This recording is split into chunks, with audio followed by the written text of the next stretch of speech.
ఆచి చికెన్ మసాలా. పశ్చిమాసియాలో యుద్ధం మరింత తీవ్రమైంది. ఇజ్రాయెల్ సైన్యానికి అండగా నిలుస్తున్న అమెరికా అత్యంత భారీ స్థాయిలో మందు గుండు సామాగ్రిని సరఫరా చేసింది. దీంతో ఇవాళ రాత్రికి యుద్ధం మరింత భీకరంగా మారే సూచనలు కనిపిస్తున్నాయి.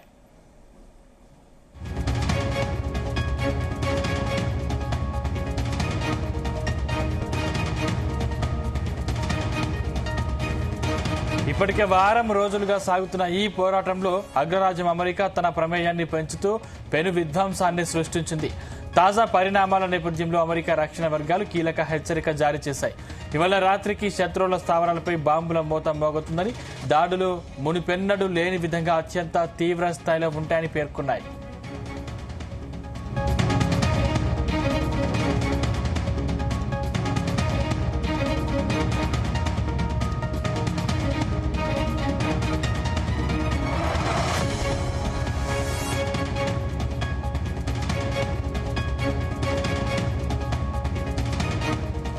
ఇజ్రాయెల్కు ఇప్పటికే అత్యాధునిక క్షిపణులు, బాంబులను అమెరికా అందించడంతో శత్రువుల కీలక రక్షణ వ్యవస్థలను ధ్వంసం చేసేందుకు సైన్యం సిద్ధమైనట్టు తెలుస్తుంది. గత వారం రోజులుగా సాగుతున్న ఈ పోరాటంలో అమెరికా, ఇజ్రాయెల్ దళాలు కలిసి పెను విధ్వంసాన్ని సృష్టించాయి.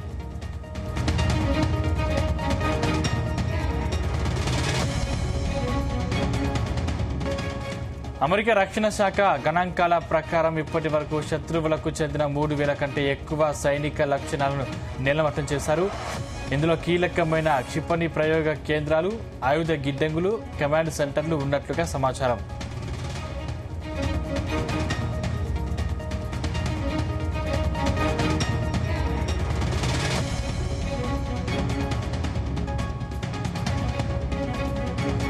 ఇజ్రాయెల్ అమ్ముల పొదులకి అమెరికా నుంచి భారీగా ఆయుధ సంపత్తి వచ్చి చేరింది.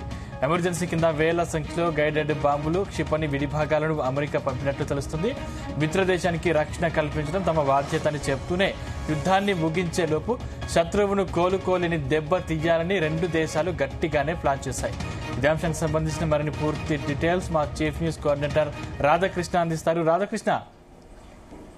Good afternoon Sandeep. Iran Israel మధ్య యుద్ధం వారం రోజులు ముగిసింది. అయినప్పటికీ ఇరాన్ పైన అమెరికా కావచ్చు, ఇజ్రాయెల్ కావచ్చు మరిన్ని దాడులు తీవ్రతరం చేస్తున్నాయి. అయితే ఇప్పుడు ప్రస్తుతం తాజాగా గమనిస్తున్న పరిణామాలు చూస్తుంటే ఇరాన్ వరుసగా ఇంత పెద్ద స్థాయిలో అమెరికా, ఇజ్రాయెల్ దాడులు చేస్తున్నప్పటికీ ఎక్కడ కూడా ఇరాన్ వెనక్కి తగ్గడం లేదు, చర్చలకు ముందుకు రావడం లేదు. దీంతో అమెరికాలో ఆక్రోశం కట్టలు తెచ్చుకున్నట్టుగా కనబడుతోంది.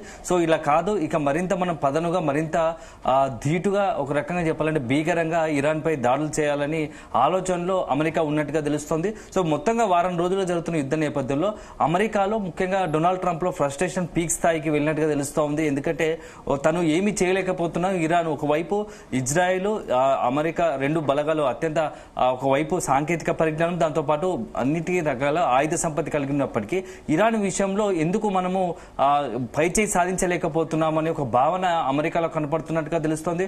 ఒకవైపు ఏమో గల్ఫ్ కంట్రీస్ సంబంధించి, గల్ఫ్ దేశాలకు సంబంధించి వాళ్ళను మొత్తంగా కూడా తన చేతిలో పెట్టుకోవడం, మరోవైపు ఇటు యూరోపియన్ కంట్రీస్ సంబంధించి మద్దతు ఉన్నప్పటికీ ఇరాన్ ఒంటరిగానే పోరాడడం పైన అమెరికాలో తీవ్రంగా కొంత అసహనం, ఆగ్రహం అనేది కట్టలు తెంచుకున్నట్టుగా కనబడుతుంది. ఈ నేపథ్యంలో ఇది ఎక్కువ రోజులు పెండింగ్ లో పెడితే, ఇలాగే ఉంటే ఒక రకంగా ఇరాన్ ముందు మొత్తం తమమే అంటే ఒక రకంగా ఇజ్రాయెల్, అమెరికా ఈ రెండు దేశాలు కూడా తలొగ్గినట్టు అవుతుంది. సో ఏమీ చేయలేకపోతున్నాం అనే ఒక భావన ప్రపంచ దేశాలు దృష్టిలో పడుతుంది.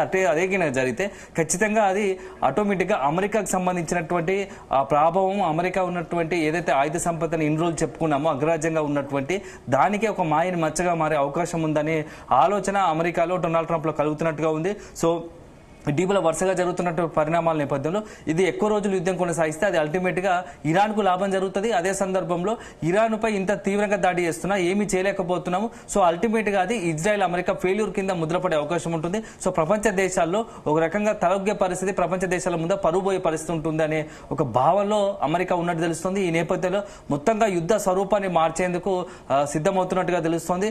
ఇప్పటి వరకు అంటే తాజా లెక్కల ప్రకారం అమెరికా చెప్తుంది ఏంటంటే ఇరాన్ కి సంబంధించినటువంటి పూర్తి స్థాయిలో ఎక్కడైతే దాదాపు 1000కి పైగా కూడా మొత్తంగా కూడా ఆర్మీ కలిగి ఉన్నటువంటి సెంట్రల్ గవర్నమెంట్ సైనిక స్థావరాలపై దాడులు చేశాము. అదేవిధంగా 45 యుద్ధ నౌకలను కూడా ధ్వంసం చేసినాము, సముద్రంలో కలిపేశాము, సముద్ర గర్భంలో కలిపేశాము. అదే సందర్భంలో ఇరాన్ కి సంబంధించిన అనేకమైన కూల్చేసాము. ఇప్పటికీ ఇరాన్ పూర్తి స్థాయిలో యుద్ధం చేయలేని పరిస్థితిలో ఉంది.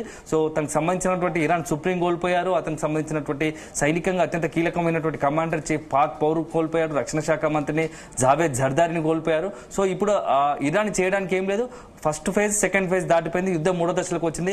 ఇరాన్ సంబంధించినటువంటి యుద్ధ మొత్తంగా కూడా ఆయుధ సంపత్తిని నిర్వీర్యం చేయడం, సైనికులను నిర్వీర్యం చేయడం, అత్యంత కీలకమైన అధికారులను కావచ్చు, అక్కడ ఉన్నటువంటి మొత్తం ఈ యుద్ధాన్ని నడిపిస్తున్నటువంటి టాప్ లీడర్ను సైతం హతమార్చాము. ఇక ఇరాన్ చేయడానికి ఏం లేదని చెప్తూనే మరోవైపు దానికి భిన్నంగా ఈ రాత్రి పెద్ద ఎత్తున దాడికి దిగుతాం, భీకర దాడికి దిగబోతున్నాం. ఇజ్రాయెల్ కు తమ పూర్తి స్థాయిలో ఒకవైపు టెక్నాలజీ పరంగా కావచ్చు, అదే రకంగా అత్యుత్తమైనటువంటి ఆయుధ సంపత్తిని కూడా ఇజ్రాయెల్ కు అందజేస్తాము. ఈ రోజు రాత్రి పెద్ద ఎత్తున భీకర దాడి జరగబోతుందని చెప్పేసి మరోవైపు చెప్తుంది. ఒకవైపు ఏమో ఏమీ చేయలేము, ఇక చేయడానికి ఏం లేదని చెప్తూనే మరోవైపు ఈ రాత్రి భీకర దాడి ఉండబోతుంది. ఒక డబుల్ స్టాండర్డ్ గా ద్వంద్వ వైఖరి అమెరికాలో ఉండడం కూడా ఇప్పుడు చాలా అనుమానాలకు సందేహాలకు తావిస్తున్నట్టు అవుతుంది. సో మొత్తంగా పరిస్థితి మాత్రం ఒక రకంగా చెప్పాలంటే ఈ రోజు రాత్రి ఏం జరగబోతుంది అనేది మాత్రం కొంత ఇంట్రెస్టింగ్ గా మొత్తం యుద్ధంలోనే ఒక తీవ్ర ఉత్కంఠ రేపుతుందని చెప్పవచ్చు. ఈ రాత్రి నిజంగానే ఇరాన్ పై అమెరికా ఇజ్రాయెల్ బలగాలు సంయుక్తంగా పెద్ద ఎత్తున భీకర దాడులకు దిగబోతోందా, అదే జరిగితే మరి ఇరాన్ చేయబోతోంది, ఇరాన్ ఏం చేయబోతుంది? సో ఇరాన్ సంబంధించి ఇప్పటికే దాదాపు 2,000 మందికి పైగా పౌరులు చనిపోయినట్టుగా తెలుస్తుంది. వందలాది భవనాలు, వేలాది భవనాలు నేలమట్టమైనట్టుగా. ఎందుకంటే దాదాపుగా 932 ప్రాంతాల్లో అత్యంత కీలకమైన ఇరాన్ లోని ప్రాంతాలు టెహ్రీన్తో పాటు, రాజధాని టెహ్రీన్తో పాటు 937 ప్రాంతాలను టార్గెట్ గా చేసుకుని దాడులకు దిగింది. ఈ దాడుల్లో పూర్తి స్థాయిలో ధ్వంసం అయిపోయాయి. అయితే వరుసగా పెట్టి ఒకవైపు ఇజ్రాయెల్ అమెరికా దాడులు చేస్తున్నా, అమెరికా నుంచి ఎంత ప్రెజర్ వచ్చినప్పటికీ ఇరాన్ మాత్రం ఏమాత్రం వెనక్కి తగ్గడం లేదు. భవిష్యత్తులో ఎన్ని రోజులైనా, సంవత్సరం నెల రోజులైనా, సంవత్సరాల పాటైనా మేము యుద్ధం చేయడానికి సిద్ధమనే ఒక భావనను ఇప్పటికే ఒక ప్రకటన బహిర్గతంగానే బాహటంగానే ఇరాన్ ప్రకటించిన పరిస్థితి కనబడుతోంది. సో మొత్తంగా ఈ రోజు మాత్రం చాలా ఇంట్రెస్టింగ్, కీలకంగా ఈ రోజు రాత్రి ఏం జరగబోతుంది అనేది మాత్రం మనం వేచి చూడాలి. సో ఇదొక అంశం. అయితే ఇక మరొక అంశం, చాలా పొద్దు నుంచి కూడా ఒక ఆసక్తికర చర్చ జరుగుతుంది. మొత్తంగా కూడా ఒకవైపు యుద్ధం కొనసాగుతున్న తరుణంలో ఇటీవల వారం 4-5 రోజుల వ్యవధిలోనే ఇరాన్ లో 2 సార్లు భూకంపం వచ్చింది. సో ఆ భూకంపంలో మొత్తం కూడా 4.1 మ్యాగ్నిట్యూడ్ గా ప్రకంపనలు వచ్చాయి. ఈ భూకంపానికి కారణాలు ఏంటి? ఎందుకంటే అది కూడా ఏదైతే బందార్ అబ్బాస్ అని ఇరాన్ సమీపంలో ఉన్నటువంటి ఆ ప్రాంతంలో ఈ భూ ప్రకంపనలు వచ్చాయి. ఈ భూ ప్రకంపనల కారణం ఏంటనేది కూడా ఒక చర్చ జరుగుతుంది. నిజంగానే ఇరాన్ అండర్ గ్రౌండ్ లో ఇంటర్నల్ గా ఏదైతే నటాంజా కావచ్చు, ఇతరత్ర న్యూక్లియర్ ఫోర్నోడో అని చెప్పేసి అక్కడ ఉన్నటువంటి అణు కేంద్రాల్లో ఏదైనా తెలుగు రహస్యంగా అణు పరీక్షలు నిర్వహిస్తుందా, దాని దాటికి ఇలాంటి ప్రకంపనలు వస్తున్నాయా అని చెప్పేసి ఒక చర్చ కాగా, మరోవైపు ఈ అణు కేంద్రాల పైన ఇజ్రాయెల్ అమెరికా బలగాలు దాడి చేస్తే ఇంటర్నల్ గా అండర్ గ్రౌండ్ లో ఉన్నటువంటి పెద్ద ఎత్తున పేలులు జరగడం వల్ల ఇలాంటి ప్రకంపనలు వస్తున్నాయని ఒక చర్చ పెద్ద ఎత్తున జరుగుతుంది. ఎందుకంటే యుద్ధం జరుగుతుంది. యుద్ధం మొదలైన వరుసగా 4-5 రోజుల వ్యవధిలోనే వారం రోజులు యుద్ధమైంది. అందులో 4 రోజుల వ్యవధిలో 2 సార్లు భూకంపం, అది కూడా 4.1 మ్యాగ్నిట్యూడ్ గా నమోదం పట్ల కొంత అనుమానాలు, సందేహాలు కలుగుతున్నాయి. సో ఈ యుద్ధానికి, ఈ దాడులకు, ఆ భూ ప్రకంపనలకు ఏమైనా ఒక రకమైన లింక్ ఉందా అని చెప్పేసి చర్చ జరుగుతోంది క్రమంలో. సో అసలు ఏంది అనే దానిపైన ఇప్పటి వరకు ఒక అధికారిక ప్రకటన వెలువలేదు. కాకపోతే మనకు సైంటిస్టులు చెప్తున్న పరిస్థితి ఏంటంటే, సో అది ఖచ్చితంగా అక్కడ ఉన్నటువంటి నేపథ్యంలో అది సహజంగా ఏర్పడ్డ భూకంపమే. ఎందుకంటే ఇప్పుడు ఏదైతే బందార్ అబ్బాస్ అనేది ఉందో, సో ఇది అరేబియన్ టెక్టానిక్ ప్లేట్ కి సంబంధించి ఉంటుంది. సో యురేనియన్ సంబంధించినటువంటి టెక్టానిక్ ప్లేట్ తో ఢీ కొట్టడం వల్లే ఇలాంటి సహజ ప్రకంపనలు ఏర్పడతాయి. సో తరచుగా ఇక్కడ అట్లాంటి ఏదైతే బందర్ అబ్బాస్ ప్రాంతంలో అక్కడ ఉన్నటువంటి ఇరాన్ లో మొత్తంగా కూడా ఇది ఏ ప్రాంతం అయితే ఉందో బందర్ అబ్బాస్ అనేది తరచుగా భూ ప్రకంపనలు వస్తూ ఉంటాయి. ఇది సహజ సిద్ధం తప్ప మొత్తం యుద్ధానికి ఈ భూ ప్రకంపనలకు ఎలాంటి సంబంధం లేదని చెప్పేసి కూడా ఇటు శాస్త్రవేత్తలు చెప్తున్న పరిస్థితి కనబడుతోంది. సో మొత్తంగా యుద్ధానికి సంబంధించి మాత్రం అత్యంత కీలక పరిణామాలు ఈ రోజు సంభవించే అవకాశం ఉంది. సో యుద్ధం జరిగిన నేపథ్యంలో ఒకవైపు గల్ఫ్ దేశాలకు సంబంధించి కూడా ఒక రకమైన అభద్ర భావంలో ఉన్నాయి. ఎప్పుడు ఏ రకంగా ఇరాన్ తమపై విడుచుకుపడుతుందనే ఒక భయంతో ఉన్నాయి. ఇప్పటికే చూసాం 8 గల్ఫ్ కంట్రీకి సంబంధించి 8 అత్యంత కీలకమైన దేశాల్లో మొత్తంగా కూడా వాణిజ్య సముదాయాలకు సంబంధించి అత్యంత కీలకమైన ప్రాంతాలను టార్గెట్ చేసుకుని దాడులు జరుపుతుంది. ఇప్పటికే చాలా దేశాలు, గల్ఫ్ కంట్రీస్ లో చాలా దేశాల్లో గగనతలాలన్నీ కూడా మూసివేసిన పరిస్థితి. సో ఎప్పటికప్పుడు అక్కడ ఉన్నటువంటి తమ ప్రజలకు అలర్ట్ చేసే పరిస్థితి కనబడుతుంది. సైరన్ మూతలు మోగుతున్నాయి. ముఖ్యంగా సౌదీ అరేబియా, కువైట్ లాంటి ప్రాంతాల్లో నిత్యం కూడా ఇక్కడ సైరన్ మూతలు మోగుతున్నాయి. తమ ప్రజలకు ఎప్పటికప్పుడు మొబైల్ కూడా మెసేజ్లు వస్తున్నాయి. సో కాసేపట్లో ఒక దాడులు జరిగే అవకాశం ఉంది. అలర్ట్ గా ఉండి ఇళ్లకు మాత్రం పరిమితం ఉండి సురక్షిత ప్రాంతాల్లో ఉండి వీలైతే బంకర్లలో తలదాచుకోండి అని చెప్పేసి కూడా మెసేజ్లు వస్తున్న పరిస్థితి. మరోవైపు ఇరాన్కి సంబంధించి కూడా ఇరాన్ కూడా ఇప్పుడు నెక్స్ట్ ఇప్పటి వరకు కేవలం తాము ప్రాథమిక కొంత ప్రైమరీగా వేసిన ఆయుధాలనే వాడాము. ఇప్పటి వరకు మేము వేసిన క్షిపణులన్నీ కూడా మేము ఇంకా మా అమ్ముల పొదులు అత్యంత కీలకమైనటువంటి ఆయుధాలు ఉన్నాయి. ఇక అవి నెక్స్ట్ ఇప్పుడు త్వరగా వాటిని ఉపయోగించబోతున్నాం, వాడుకలోకి తీసుకోబోతున్నాం. దీన్ని తట్టుకోవడం ఇజ్రాయెల్, అమెరికా ఇంకా నెక్స్ట్ వాటి తోడుగా ఏ దేశం వచ్చినా అవి తట్టుకోలేదు అని చెప్పేసి కూడా ఇరాన్ కొంత కాన్ఫిడెంట్ గా చెప్తున్న పరిస్థితి కనబడుతోంది. సో మొత్తానికైతే పరిస్థితి కొంత చేయి దాటిపోయే అవకాశం కనబడుతోంది. సో అమెరికాకు మాత్రం ఇప్పుడున్న పరిస్థితిలో ఒక రకంగా ఇది ప్రెస్టేజ్ ఇష్యూ అయింది. అనవసరంగా ఇప్పుడు ఇరాన్ పై దాడి చేశాం, సో దీన్ని ఎక్కడో దగ్గర కంక్లూడ్ చేయాల్సి ఉన్న పరిస్థితి. సో ఇరాన్ మాత్రం దాడులు దిగితే 2-3 రోజుల్లోనే ఇరాన్ భయపెట్టించి తమ మొత్తంగా కూడా ఎవరైతే ఇరాన్ సుప్రీం ఉన్నారో ఖమేనీ మృతి చెందితే ఆటోమేటిక్ గా ఇరాన్ తమ చెప్పు చేతుల్లోకి వస్తుంది, తమ మాట వింటుందని చెప్పేసి కొంత అమెరికా, ఇజ్రాయెల్ భ్రమలో పడ్డట్టుంది. కానీ ఖమేనీ మృతి చెందిన తర్వాత కూడా అదే స్థాయిలో ప్రతిస్పందన వస్తూ ఉంది. ఒక రకంగా ప్రతిదాడులు దిగుతా ఉంది ఇరాన్. ఏమాత్రం వెనక్కి తగ్గకుండా ఇటు ఇజ్రాయెల్ కావచ్చు, అమెరికా, గల్ఫ్ కంట్రీస్ టార్గెట్ చేసుకుని విపరీతంగా డ్రోన్లతో, క్షిపణులతో దాడులు చేస్తుంది. ఏమాత్రం తగ్గట్లేదు. సో దీంతో ఇంకా ఈ ఆగ్రహం ఏదైతే అగ్రరాజ్యం అమెరికాకు సంబంధించినటువంటి ఆగ్రహం కట్టలు తెంచుకుంటుందని తెలుస్తుంది. సో అందుకోసమే వారం రోజుల్లో కూడా ఎక్కడ కూడా ఇరాన్ వెనక్కి తగ్గలేదు. దానికి పైపెచ్చు మరింత దాడులను తీవ్రతరం చేస్తాం, మమ్మల్ని ఎవరు కూడా చర్చలకు మేము ముందుకు రాము. ఎందుకంటే అనవసరంగా యుద్ధం మొదలుపెట్టింది ఇజ్రాయెల్, అమెరికా కాబట్టి ఎవరైనా చర్చలు జరపాల్సి ఉంటే ముందుగా అమెరికా, ఇజ్రాయెల్తోనే చర్చలు జరపండి, అసలు యుద్ధం చేయడానికి కారణం ఏంటో కనుక్కొని మా దగ్గరకు రండి అని చెప్పేసి కూడా చెప్తున్న పరిస్థితి కనబడుతుంది. సో ఓవరాల్ గా ఇప్పుడున్న పరిస్థితుల్లో మాత్రం ఈ మొత్తం ఎంటైర్ ఈ యొక్క యుద్ధం మాత్రం అటు గల్ఫ్ కంట్రీస్ ను ఒక రకంగా చిన్నాభిన్నం చేస్తున్న పరిస్థితి. దాంతో పాటు ఇతరత్ర దేశాలకు సంబంధించి ముఖ్యంగా ఏదైతే చమురు ఉత్పత్తి నిల్వలు తగ్గడం, అదే సందర్భంలో గ్యాస్ కి సంబంధించి ఈ రెండు, ఎందుకంటే మొత్తం మాక్సిమం 40% పైగా 40% పైగా గల్ఫ్ కంట్రీస్ లేకుంటే మొత్తం ఇరాన్ సంబంధించి అర్మా జలసంధి ఇతరత్ర వాటి నుంచే మనము ఈ చమురు ఉత్పత్తులు కావచ్చు, గ్యాస్ కావచ్చు దిగుమతి చేసుకుంటాం. అలాంటి నేపథ్యంలో ఇప్పుడు యుద్ధం అనేది వల్ల మొత్తం ఇంపాక్ట్ భారత్ తో పాటు అనేకమైన దేశాల ప్రభావం చూపుతుంది. సో మనం గత నిన్న నుంచి చూస్తున్న పరిస్థితిలో సో ఎల్పిజి సిలిండర్ రేట్లు పెరగడం, సో ఒక రకంగా చెప్పాలంటే సిలిండర్ బుక్ చేసుకోవాలనుకున్న పరిస్థితి కూడా ఎక్కడికక్కడ ఆ సిస్టమ్ కూడా సర్వర్ కూడా కొంత బ్లాక్ అయిన పరిస్థితి కనబడుతుంది. సిలిండర్ బుక్ చేసుకునే పరిస్థితి కూడా లేదు. దానికి తోడు రాబోయే 2-3 రోజుల్లో కనుక ఖచ్చితంగా చమురు ఉత్పత్తులు కూడా అంటే రేట్లు పెట్రోల్, డీజిల్ కూడా పెరిగే అవకాశం ఉందని ఒక ప్రచారం జరుగుతుంది. సో మొత్తం ఇంపాక్ట్ అక్కడ ఇరాన్, ఇజ్రాయెల్ మధ్య యుద్ధం జరిగినా దాని ప్రభావం మాత్రం భారత్తో పాటు అనేక దేశాల మీద ఉంది. సో అల్టిమేట్గా దేశానికి సంబంధించినటువంటి జీడిపి, ఆ దేశాల ఆర్థిక పరిస్థితి పైన కూడా పెనుప్రభావం చూపే అవకాశం ఉంది. కాబట్టి వీలైన త్వరగా యుద్ధాన్ని కంక్లూడ్ చేస్తే బాగుంటుంది, చర్చల ద్వారా సమస్యను పరిష్కరించుకుంటే బాగుంటుంది అని చెప్పేసి భారత్తో పాటు అనేక దేశాలు విజ్ఞప్తి చేస్తున్నాయి. కానీ అక్కడ మాత్రం అమెరికా మొండి పట్టుగా, మొండి వైఖరిగా వెళ్తున్నట్టు కనబడుతుంది. అదే సందర్భంలో ఇటు ఇరాన్ కూడా ఎన్ని దాడులకు దిగినా తమ ఎట్టి పరిస్థితుల్లో లొంగేది లేదు, తలొగ్గేది లేదు.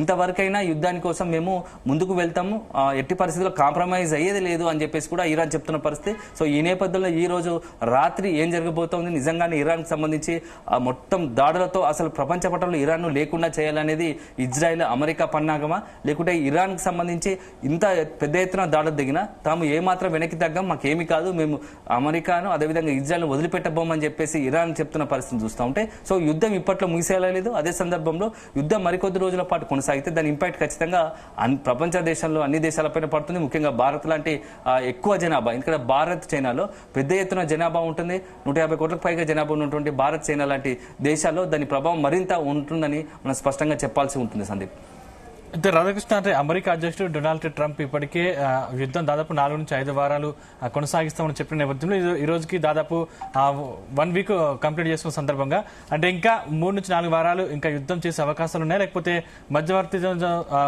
ముగిసే అవకాశం ఉందా? సందీప్, అసలు యుద్ధం ఎప్పుడు ముగుస్తుంది అనే దానిపైన ఇప్పటికి కూడా స్పష్టత లేదు. ఎందుకంటే ఒకవైపు అమెరికా ఇరాన్ తమ కంట్రోల్లోకి వస్తుంది, ఖచ్చితంగా దాడులతోని దిగి వస్తుందని అనుకున్నట్టున్నారు. సో ఇప్పటికి కూడా అది సాధ్యపడట్లేదు. ఎందుకంటే నిన్న మొన్నటి వరకు అమెరికా చెప్తున్న పరిస్థితి ఏంటంటే ఇప్పటికీ ఇరాన్ సంబంధించి పూర్తి స్థాయిలో అయితే క్షిపణులు కావచ్చు, ఆ విధంగా ఆయుధ సామాగ్రి కావచ్చు, ఆయుధ బంకర్లు కావచ్చు, మిలిటరీ వ్యవస్థను పూర్తిగా నాశనం చేశాము. సో ప్రస్తుతం ఇరాన్ యుద్ధం చేసే పరిస్థితి లేదు, ఇక సరెండర్ కావాల్సింది ఒకటే, అంటే మొత్తం లొంగిపోవడం ఒక్కటే శరణ్యంగా అని చెప్పేసి ఇరాన్ లొంగిపోవాల్సిందని చెప్పేసి అమెరికా చెప్తున్నప్పటికీ మరోవైపు పరిస్థితులు మాత్రం అట్లా లేవు. ఎందుకంటే ఒకవైపు ఇరాన్ను ఏమీ చేయలేము, ఇరాన్కి సంబంధించి ఇక చేయాల్సింది ఏమీ లేదని చెప్తూనే మరోవైపు 4-5 వారాల పాటు యుద్ధం కొనసాగించే అవకాశం ఉంటుంది. దానికి సంబంధించి ఇప్పటికే ఇజ్రాయెల్కు అత్యాధికమైనటువంటి సాంకేతిక పరిజ్ఞానంతో పాటు ఆయుధాలను కూడా మేము ఇజ్రాయెల్కి ఇవ్వబోతున్నామని చెప్పేసి ట్రంప్ ప్రకటించడం పట్లనే అనేకమైనటువంటి అనుమానాలు, సందేహాలు ఉన్నాయి. ఎందుకంటే ఇరాన్ విషయంలో విషయంలో అమెరికా ఎక్కడో చిన్న పొరపాటు చేసింది. సో ఏదో వెంటనే ఖమేనీని చంపేసి అక్కడ ఉన్నటువంటి వరుసపెట్టి దాడులు తీస్తే మొత్తంగా లొంగిపోతుంది అని అమెరికా భావించుంటుంటది. సార్ ఇప్పటికి కూడా అమెరికా నుంచి ఏమాత్రం కూడా వెనక్కి తగ్గే పరిస్థితి లేదు. ఎలాంటి పరిస్థితినైనా ఎదుర్కోవడానికి సిద్ధంగా ఉన్నామని చెప్తున్న తీరు చూస్తూ ఉంటే ఖచ్చితంగా యుద్ధం ఇప్పట్లో ముగిసాలేదు.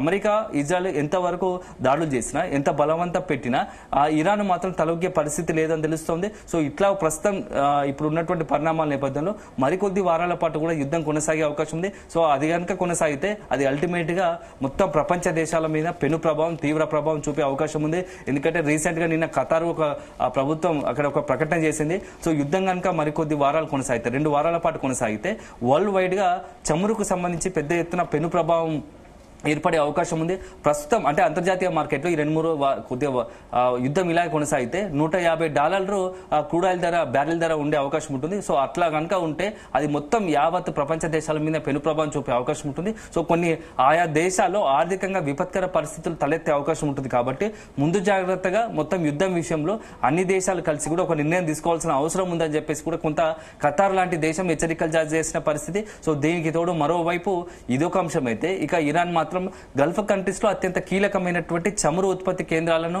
అత్యంత ఎక్కువ చమురును ఉత్పత్తి చేసే ఆ కేంద్రాలు ఉంటే వాటిని టార్గెట్ గా చేసుకుని దాడులకు తెగబడుతోంది. సో ఒక్కసారి కనుక అట్లాంటి పెద్ద చమురు ఉత్పత్తి కేంద్రాల మీద దాడులు చేస్తే కనీసం వారం 10 రోజుల పాటు అక్కడ చమురు ఉత్పత్తి నిలిచిపోయే అవకాశం ఉంటుంది. సో దాని ప్రభావం ఎంటైర్ దేశాలు ఎక్కడైతే గల్ఫ్ కంట్రీస్ నుంచి కావచ్చు ఇతరత్ర మొత్తం దేశాలకు చమురు ఉత్పత్తి ఎగుమతి అవుతుందో వాళ్ళన్నిటి ఆ దేశాలపైన ప్రభావం చూపే అవకాశం కనబడుతోంది. ఎందుకంటే మొన్న జరిగినటువంటి సౌదీ అరేబియా అరామిక్ ఈ కేంద్రం పైన, చమురు ఉత్పత్తి కేంద్రం పైన జరిగిన ఒక్క రోజు కనుక అయిపోతే 5.5 లక్షలకు సంబంధించినటువంటి బ్యారెల్ ఆ క్రూడ్ ఆయిల్ సంబంధించి మొత్తం కూడా ఆగిపోయిన పరిస్థితి కనబడుతుంది.